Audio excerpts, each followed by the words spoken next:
Hey guys, so if you're looking for a way how you can connect the HP monitor to your mobile, to your smartphone, so you can use the HDMI cable, and if you have a monitor with HDMI port and it's going to look like this, then you need to have a cable and connectors to connect your mobile with the HDMI cable. So you're gonna have, let's say, HDMI cable, USB-C adapter,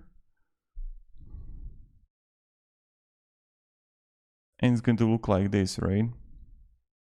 So you're gonna have adapter, and then you're just gonna plug it to your phone.